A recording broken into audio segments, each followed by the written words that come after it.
Hey, welcome back, 8th graders.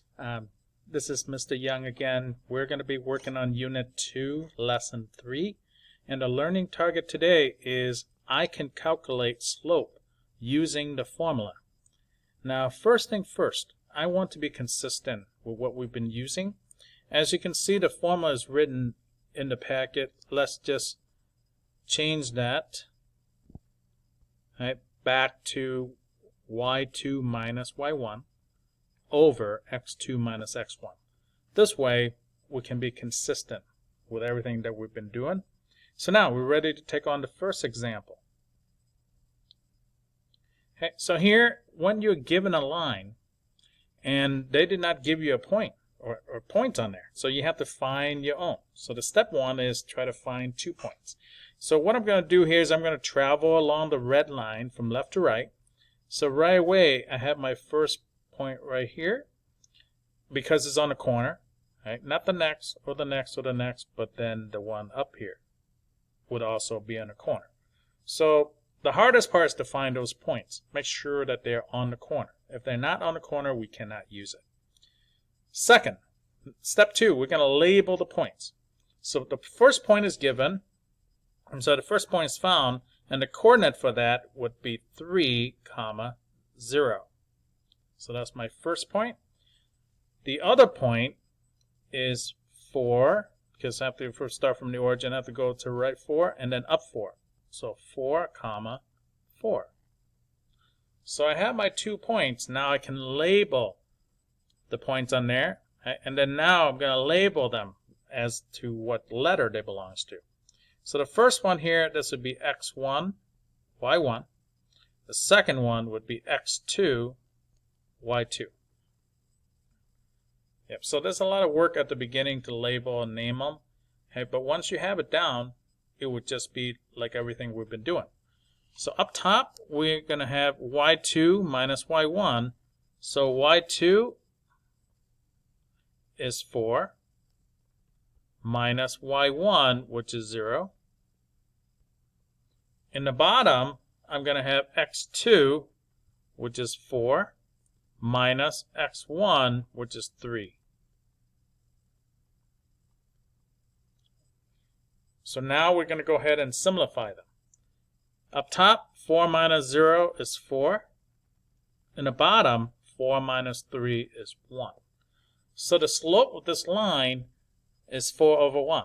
Now there's a couple of things where we can kind of ballpark to see if the answer is correct. First, you see the line is going uphill from left to right. So that means it's positive slope.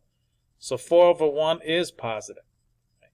But more importantly, we can verify that to see whether or not when we navigate from the first point to the second point, when you use rise over run, let's see if that's true. So from the first point, we rise 1, 2, 3, 4. And then that's the top is 4, and then run 1, so that's the bottom number. So that's how we know our answer is correct. Okay, so likewise down here in a second example, I'm going to go ahead and cross out that formula and write the one that we're going to be using consistently. y2 minus y1 over x2 minus x1. This time they gave you the 2 points already. You don't actually need to find them. They gave it to you. So we're going to go ahead and label them. First point is x1, y1. Second point is x2, y2. Now,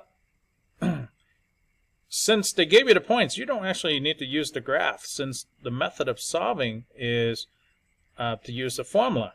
Right? We can sketch the line to check the answer later, but for now we can try to go and get the answer. So up top, I need y2, which is negative 2, minus y1, which is 7. So that's where I got my numbers up top. In the bottom, I need my x2, which is negative 1, minus x1, which is negative 5. Okay, so now I'm ready to simplify. So up top, it's like I owe $2, and then I'm going to use another $7 that I don't have. So I owe a total of $9, so negative 9. And down here, when you minus a negative, you're allowed to change both of the signs. So the method is called stop chop chat. You owe $1, but then you have $5. Then you can pay off the $1. You still have $4 left. So the slope of this line is negative 9 over 4. Now, we can use the grid here to check. Right? So let me plot these points. Negative 5, 7 is the first point. So negative 1, 2, 3, 4, 5. And then positive 7 means I go up 1, 2, 3, 4, 5, 6, 7. So there's my first point.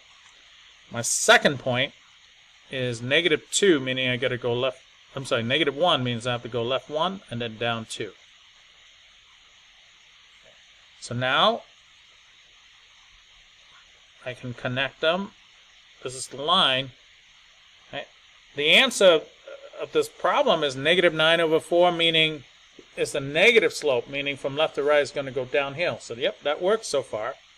And I'm going to check to see whether or not my rise over run works. So I'm going to start here because that's the first point from left to right.